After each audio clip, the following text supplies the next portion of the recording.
NCERT का trigonometry का solve example करते हैं। क्वेश्चन में गिवन है if angle B and angle Q are acute angle such that sine B equal to sine Q then prove that angle B equal to angle Q. इसमें हम दो triangle लेंगे right angled. पहला triangle ACB जिसमें angle C 90 degree है, दूसरा triangle PRQ जिसमें angle R जो है वो 90 डिग्री है और B और Q हमें दोनों एक्यूट एंगल्स गिवन है और हमें sine B equal to sine Q भी गिवन है। हमें एंगल B को Q के इक्वल प्रूव करना है।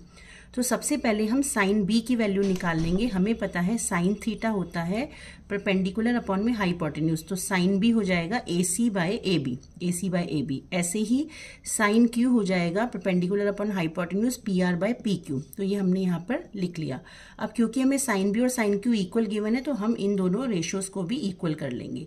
अब यहाँ पर AC बाय AB है, AB को मैं दूसरी साइड ले जाऊंगी और PR को यहाँ नीचे ले आऊंगी क्रॉस मल्टीप्लाई करके, तो हमारे पास ये दो रेशियोज आ जाएंगी। अब ये दो ट्राइंगल को अगर मेरे को एंगल B और एंगल Q को इक्वल करना है तो अगर मैं इन दोनों ट्राइंगल को सिमिलर कर लूँ तो सिमिलर करने से मेरा एंगल B और angle Q by CPST equal हो जाएंगे।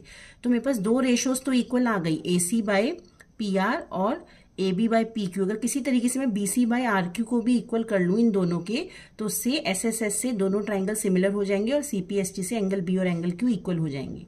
अब मैं इसमें ये दोनों रेशियोज को एक कांस्टेंट K के इक्वल लेट कर लेती हूँ और पाइथागोरस थ्योरम से मैं यहाँ पर BC की वैल्यू निकालूंगी जो आएगी रूट AB का स्क्वायर माइनस AC का स्क्वायर।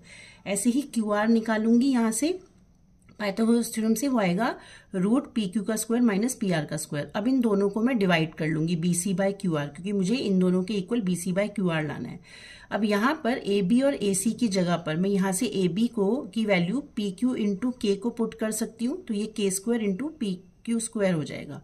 और यहाँ पर AC स्क्वायर की जगह पर मैं AC बाय PR, क्योंकि K के इक्वल है तो यहाँ से AC की वैल्यू PR को K से मल्टीप्लाई करके K square into PR square put कर सकती हूँ। अब दोनों से मैं ऊपर न्यूमरेटर में K स्क्वायर बाहर कॉमन निकाल लूंगी, तो बाहर वो रूट के बाहर आके K हो जाएगा, ये ऊपर नीचे कैंसिल हो जाएगा। तो हम देख सकते हैं कि BC बाय QR भी K के इक्वल आ गया और ये दोनों रेशियोज भी K के इक्वल है, उससे तीनों रेशियोज इक्वल हो गई।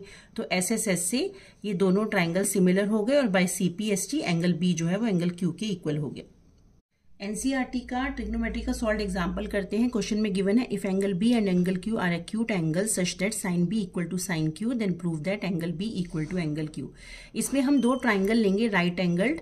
पहला ट्राइंगल ACB जिसमें एंगल C 90 डिग्री है, दूसरा ट्राइंगल PRQ जिसमें एंगल R जो है वो 90 डिग्री है और B और Q हमें दोनों एक्यूट एंगल्स गिवन है और हमें sine B equal to sine Q भी गिवन है। हमें एंगल B को Q के इक्वल प्रूव करना है। तो सबसे पहले हम साइन B की वैल्यू निकाल लेंगे। हमें पता है साइन थीटा होता है परपेंडिकुलर अपॉन में हाइपोटेन्यूज